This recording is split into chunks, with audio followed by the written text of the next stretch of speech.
வணக்கம் மாணவர்களே, இன்று 10ஆம் வகுப்பு இயற்பியல் அலகு 4 மின்னோட்டவியல் உள்ள புத்தக வினா, அதாவது ரோமன் 9 உள்ள கணக்குகள்ல உள்ள 1வது வினா பார்க்க போறோம்.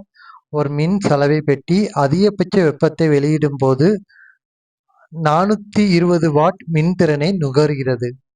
குறைந்தபட்ச வெப்பத்தை வெளியிடும் போது 180 வாட் மின்திறனை நுகர்கிறது. அதற்கு 220 வோல்ட் மின்னழுத்தம் கொடுக்கப்பட்டால் இரு நிலைகளிலும் அதன் வழியே பாயும் மின்னோட்டத்தின் அளவுகளை கணக்கிடுக. சரியா? இப்போ இது ஒரு சலவை பெட்டிங்கிறது இங்க என்னது? அயன் பாக்ஸ் தான். இந்த அயன் பாக்ஸ் சரியா, மின்னழுத்தம் எவ்வளவுதான்? 220 வோல்ட். மின்திறன் சரியா 420 வாட்டை வாங்குது. எப்போம்னா அதிகபட்ச வெப்பநிலையை வெளியிடும் போது. சரியா, குறைந்தபட்ச வெப்பநிலையை வெளியிடும் போது மின்திறன் 180 வாட்டு, மின்னழுத்தம் 220 வோல்ட் தான் வருது. சரியா, அப்பனா மின்னோட்டம் தான் கேட்டிருக்காங்க. ரெண்டுலையுமே பாயும் மின்னோட்டம். மின்னோட்டத்தை ஐன்னு தெரியும், பி பை வின்னு தெரியும். ஐங்கிறது என்னது? திறன் பை மின்னழுத்தம். சரியா, திறன்கிறது இங்க எவ்வளவு கொடுத்துருக்காங்கன்னு பாருங்க, 420. அதை எழுதிடலாமா? முதல் விதிப்படி 420, அதாவது அதிகபட்ச ஆற்றலை வெளியிடும் போது. சரியா, மின்னழுத்தங்கிறது 220 வோல்ட் தான் ரெண்டுலையுமே. சரியா, அதிகபட்ச வெப்பத்தை வெளியிடும் போது. அப்போ சைவருக்கு சைவரை என்ன செய்வோம்? கேன்சல் பண்ணிடுவோம்.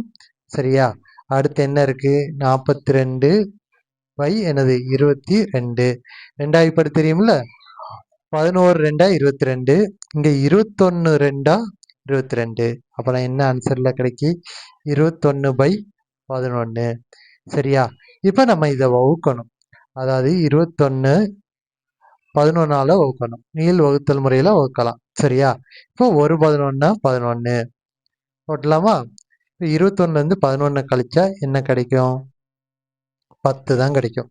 சரியா, 10 கிடைக்கி. இப்போ 11ஆல 10 வகுக்க முடியாது. ஏன்னா சிறிய எண் இல்ல, பெரிய எண்ணால வகுக்க முடியாது. சரியா, அதனால என்ன செய்யலாம்னா இது 0 சேர்ப்போம். இப்போ வாய்ப்பாடு தெரியும். 9 11 99. 9 11 99. சரியா, 0 சேர்த்தனால 1க்கு அடுத்து என்ன செய்யணும்? புள்ளி வச்சிடணும். 1.9 11 99. இப்போ என்ன செய்யலாம்? இதுல 100ல இருந்து 99 கழிச்சா 1 தான். சரியா, இப்போ 0 சேர்ப்போம். சிறிய எண்ணு தான். 11 10 சிறிய எண்ணு தான், வகுக்க முடியாது. அப்போ திரும்பி 0 சேர்ப்போம். 0 சேர்த்தனால இங்க நம்பர் இருக்கு, இந்த நம்பரும் போட வேண்டாம். திரும்ப 0 சேர்க்கல, 9க்கு அடுத்து என்ன சேர்க்கணும்? 0 சேர்த்துடணும்.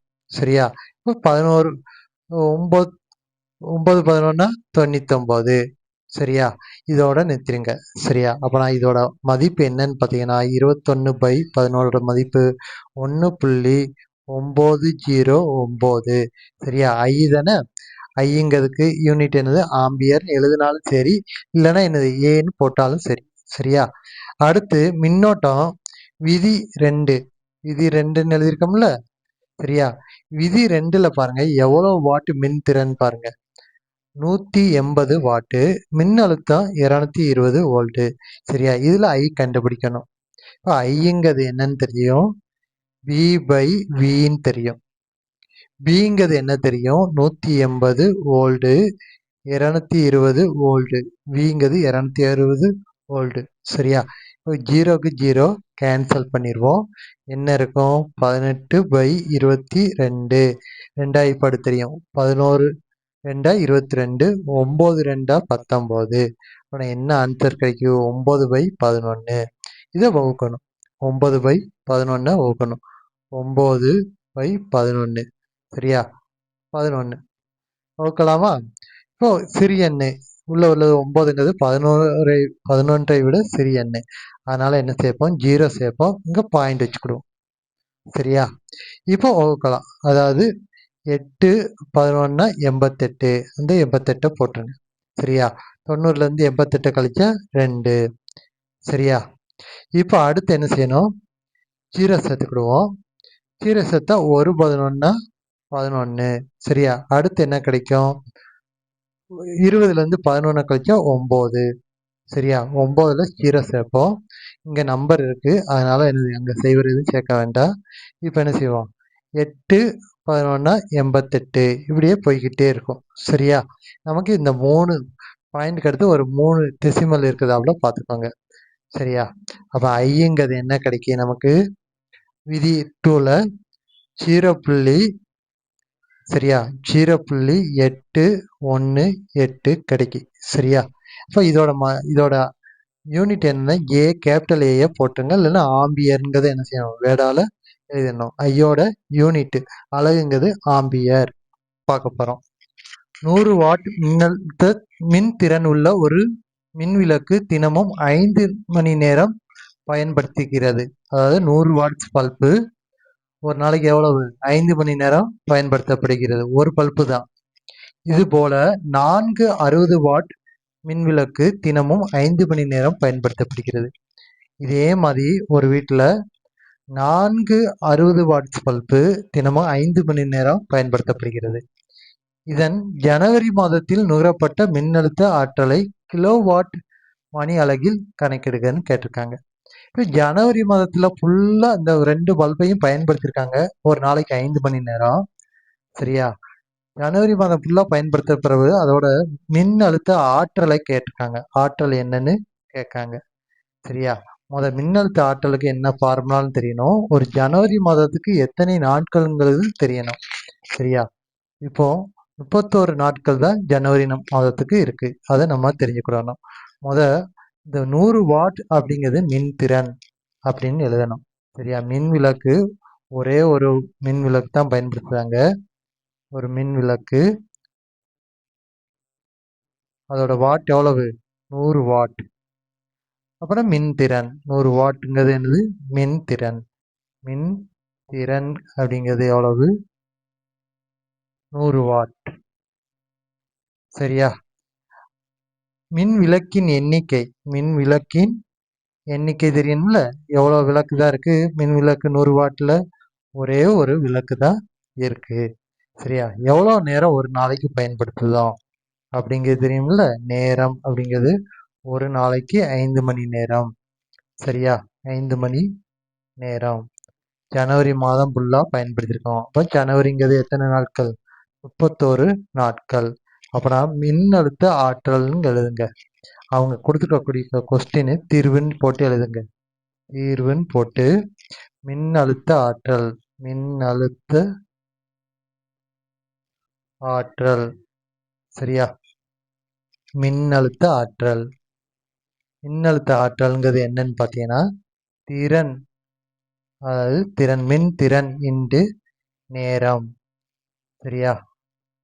மின்திறன் எவ்வளோன்னு பாருங்க. மின்திறன்கிறது 100 வாட்டு ஒரு பல்பு. இப்போ ஒரு பல்பு தான் எடுத்திருக்கோம், 100 வாட் பல்பு.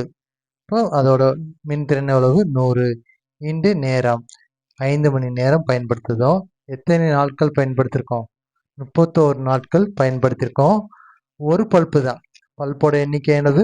1 தான். அதை அப்படியே போட்டுக்கணும். இப்போ இந்த 100 இன்ட்டு 5 500.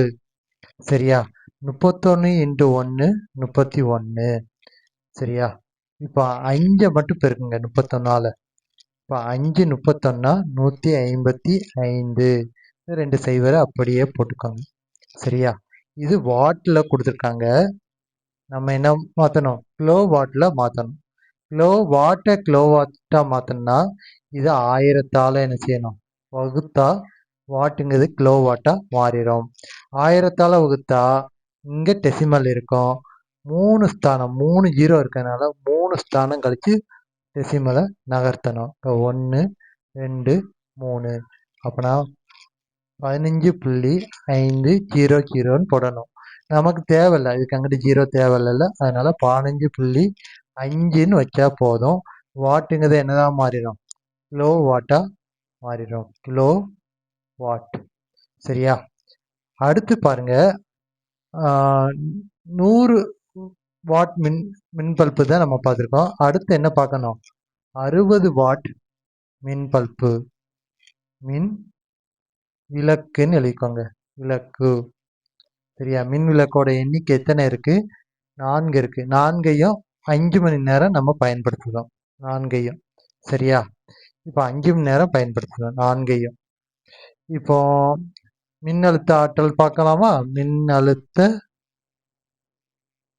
ஆற்றல் எழுதிக்கோங்க. ஆற்றல் என்ன ஃபார்முலா? மின்திறன். மின்திறன் இல்லை திறன் கூட எழுதிக்கலாம். மின்திறன் இன்டு எனது நேரம். சரியா? இப்போ மின்திறன்கிறது என்ன தெரியும்? 60 வாட்டு.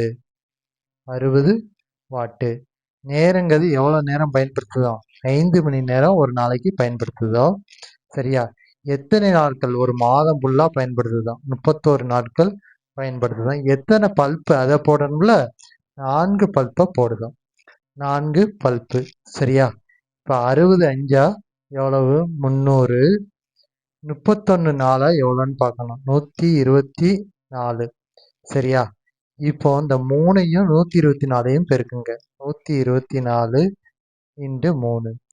முன்னாங்க 12க்கு 2 மீதி 1.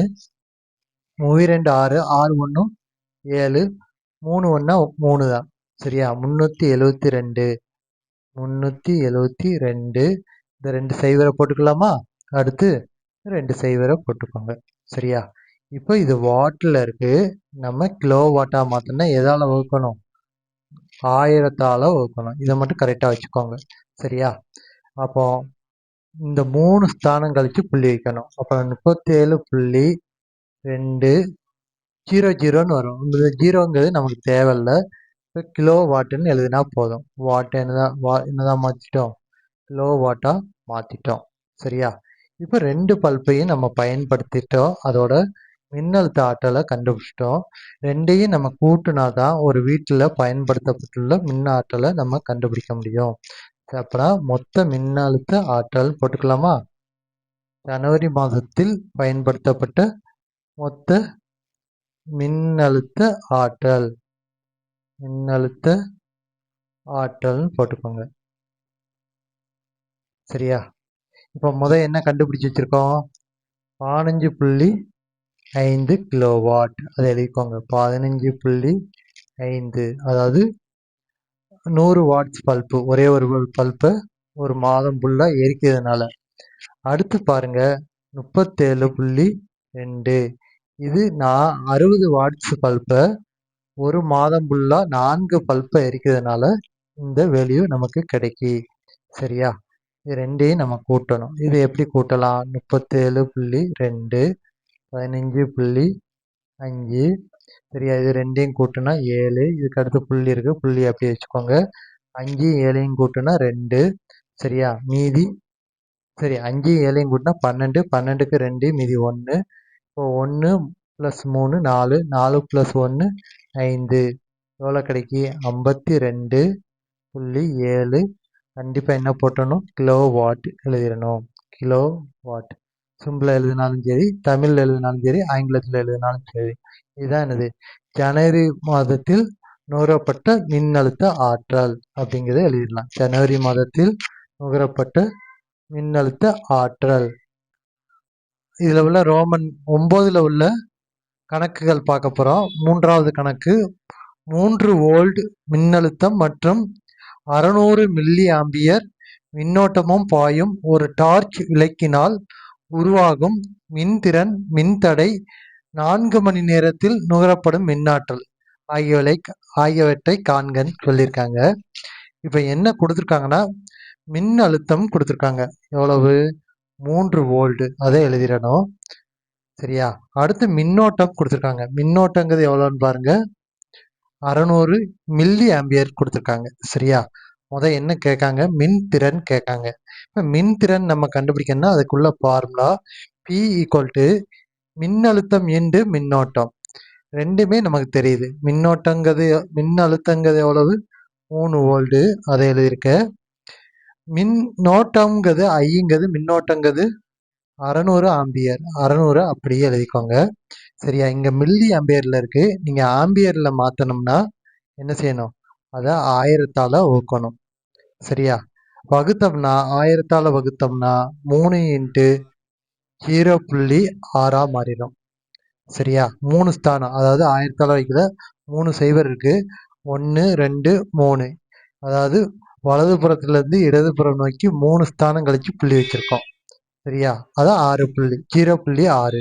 இதை 3ஆல பெருக்கணும்னா 18, 3 18. இப்போ ஒரு ஸ்தானம் கழிச்சு புள்ளி இருக்கிறதுனால என்னது, இப்போ 1.8ன்னு நம்ம வச்சிருந்தோம். சரியா? இப்போ மின்திறனோட யூனிட்டு இங்க வோல்ட்ல தான் கொடுத்துருக்காங்க. சரியா? மின்திறனோட யூனிட் என்னன்னு தெரியும், வாட்டுன்னு தெரியும். இந்த வாட்டுன்னு எழுதிக்கோங்க. சரியா? அடுத்து என்ன கேட்டிருக்காங்கன்னு பாருங்க, மின் தடை.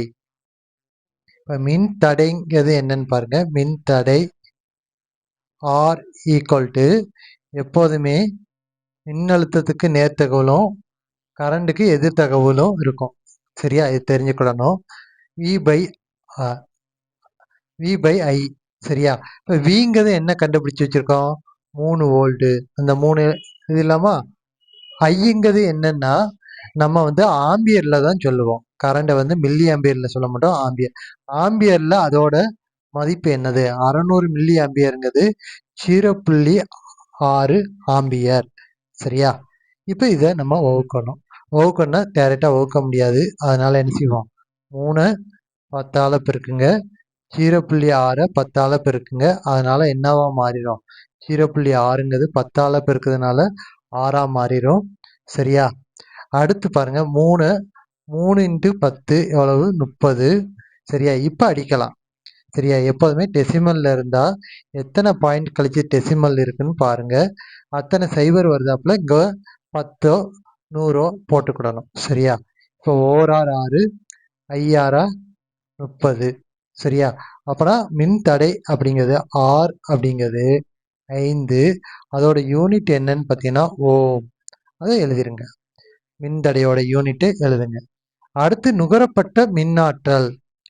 நுகரப்படும்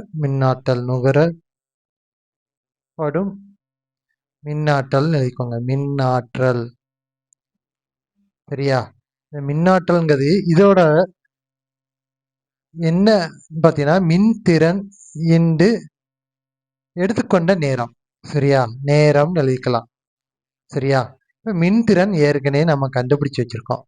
மின்திறன் அப்படிங்கிறது என்னன்னு பார்த்தீங்கன்னா 1 × 1.8 வாட்டு. சரியா? இப்போ மின்திறனுக்கு நேரம் என்ன பண்ணணும், 1 × 8ன்னு போட்டுக்கோங்க. நேரங்கிறது இங்க 4 மணி நேரத்தில் சொல்லியிருக்காங்க நுகரப்படும் மின்னாற்றல். அப்போனா 1.8 × 4. சரியா? இப்போ 18 4 54. சரியா? 54ன்னு தெரியும், 18 4 54. சரி, 18 18 36 72. சரியா? 18 4 72. ஒரு ஸ்தானம் கழிச்சு புள்ளி இருக்கிறதுனால அந்த புள்ளியை இங்க வச்சிருங்க, 7.2. சரியா? இங்க மின்திறனோட யூனிட்டு வாட்டு, நேரத்தோட மணி வந்து மணி கணக்குல தான் கொடுத்துருக்காங்க. அப்பனா வாட்டு மணி இதோட யூனிட்டு. கண்டிப்பா நம்ம யூனிட்டையும் சேர்த்து எழுதிடணும். வணக்கம் மாணவர்களை, இன்று 10ஆம் வகுப்பு இயற்பியல் அலகு 4 மின்னோட்டவியல் கணக்கு, அதாவது ரோமன் 9ல் உள்ள கணக்குகள்ல 4வது கணக்கு பார்க்க போறோம். ஆர் மின்தடை உள்ள ஒரு கம்பியானது 5 சம நீளமுடைய கம்பிகளாக வெட்டப்படுகிறது. வெட்டப்பட்ட கம்பியின் மின்தடை வெட்டப்படாத அசல் கம்பியின் மின்தடையோடு ஒப்பிடுகையில் எவ்வாறு மாற்றப்படுகிறது. சரியா?